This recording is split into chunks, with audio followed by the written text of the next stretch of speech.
Ce matin-là, à l'école Sainte-Marie de Neuilly, aux portes de Paris, une classe de 6e a rendez-vous avec Marguerite Léna.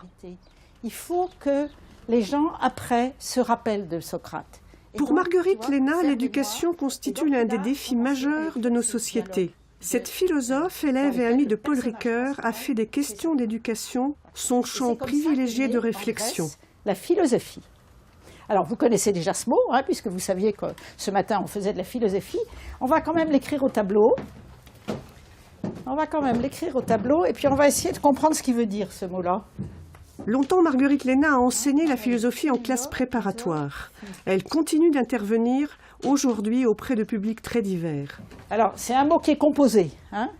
Il est fait avec philo et avec Sophie. Alors, est-ce qu'il y a une Sophie dans la classe? Oui, toi tu t'appelles Sophie? Non, mais c'est en fait Sophie, ça veut dire sagesse. Sophie, ça veut dire sagesse, bravo. Alors, on a déjà la moitié du mot. Et alors, l'autre moitié? Eh bien, l'autre moitié, qui est-ce qui a un frère ou un petit cousin qui s'appelle Philippe? Ou un papa qui s'appelle Philippe? Oui, et qu'est-ce que ça veut dire Philippe? Tu sais pas? Et toi, tu sais pas non plus? Ben, vous savez, c'était un vieux rêve que j'avais, parce que j'étais souvent frappée de la profondeur des réflexions d'un enfant de cet âge-là, vous voyez, 10-11 ans.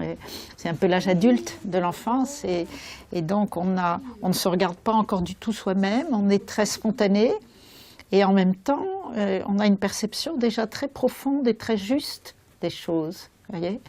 Et donc, bon, et puis comme j'avais souvent expliqué les mythes de Platon à des auditoires d'étudiants, que ce sont des histoires. Et les histoires, il n'y a pas d'âge pour entendre des histoires. Hein, on peut entendre des histoires très tôt.